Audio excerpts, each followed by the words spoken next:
Yeah, 161, great to make the hook up there, mate. They're about. Yeah, man, Jay, Juliet Alpha Yankee was my name for your further information. Hi, this is CBRadioMagazine.com, and today I want to show you guys the President New York antenna.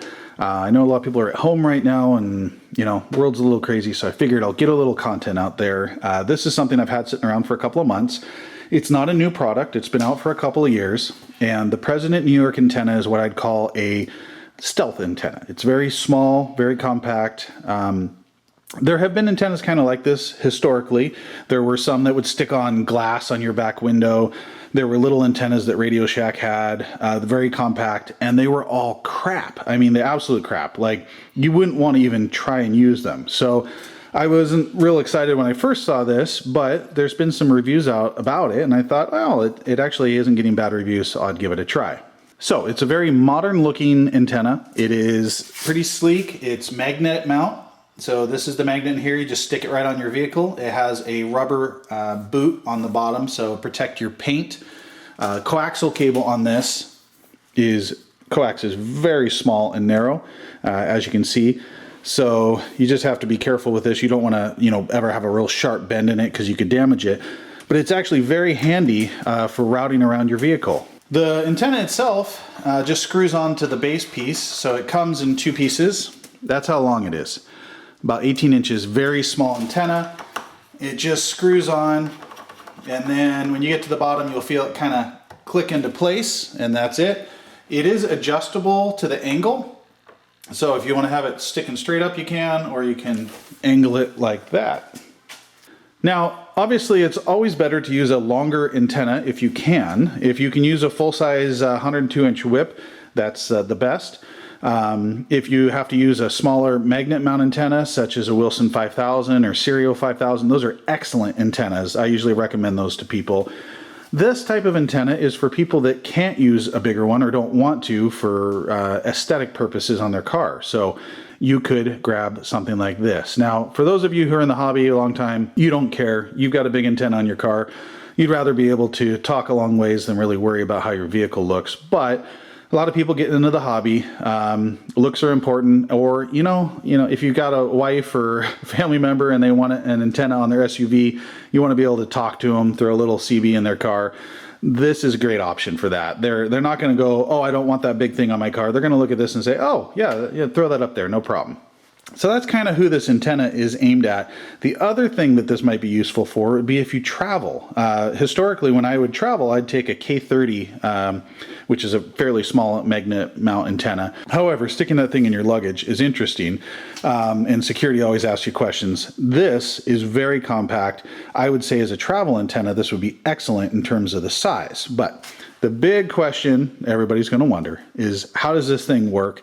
As I said, historically, little antennas like this have been crap. So I was looking to see how this thing would perform, and let me tell you how it did.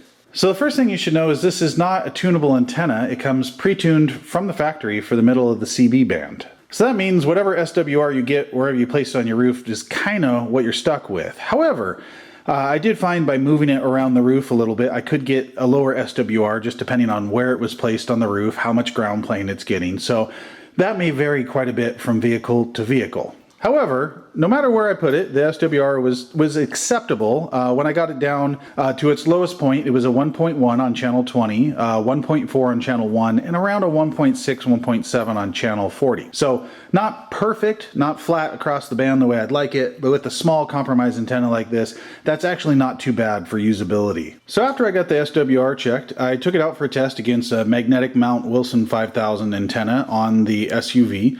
I have them on an antenna switch, so I could switch back and forth between the two antennas. And what I found on receive was that between the Wilson 5000 and the President New York, there was around a 2 to 3 S unit loss of receive. So if a station was coming in at a 9 with the Wilson 5000, they'd come in about a 6 with the President New York.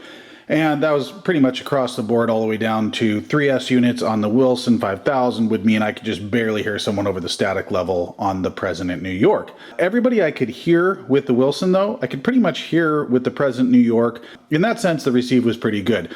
On the transmit side, I took it out, tested the same way. I went out 4 or 6 miles and tested it at, 2 miles, 4 miles, 6 miles to see. And across hilly terrain, the Wilson 5000 would be about 3S units higher than the present New York across the board. And then up to about 6 miles with a 4-watt radio at 6 miles in very hilly terrain around here. I couldn't really hear myself anymore. On sideband test at 12 watts, I could just barely hear myself over the static level at 6 miles. On flat terrain, you know, you might get 10 miles out of this with a nice 25 watt export radio. You know, you might be able to talk 10 miles flat terrain. So in terms of receive transmit, it's going to be about 2 to 3S units less than a larger, more standard type magnetic mount antenna, which actually isn't bad for how much of a compromise in size it is. It's not a huge compromise in performance. I even did test with a buddy 35 miles away. I went up on a hill, he's over some mountains, and I did transmit with a little bit higher power. I was able to get him with about 100 watts, and he could hear me, just barely. This is only a 250 watt rated antenna. I do not recommend running higher wattage through this antenna. As far as it goes though, I was impressed. I mean, the president made something that is super small and actually does okay as a compromise antenna. So if you're somebody that doesn't want to run a huge antenna, this is a great option for you. I wish that they would have made it tunable in some way, but it does pretty good for what it is. So good job, president. And if you need something like this, there you go. Little compact antenna, does okay. And hopefully you guys enjoyed the video. Please stay safe out there and best wishes.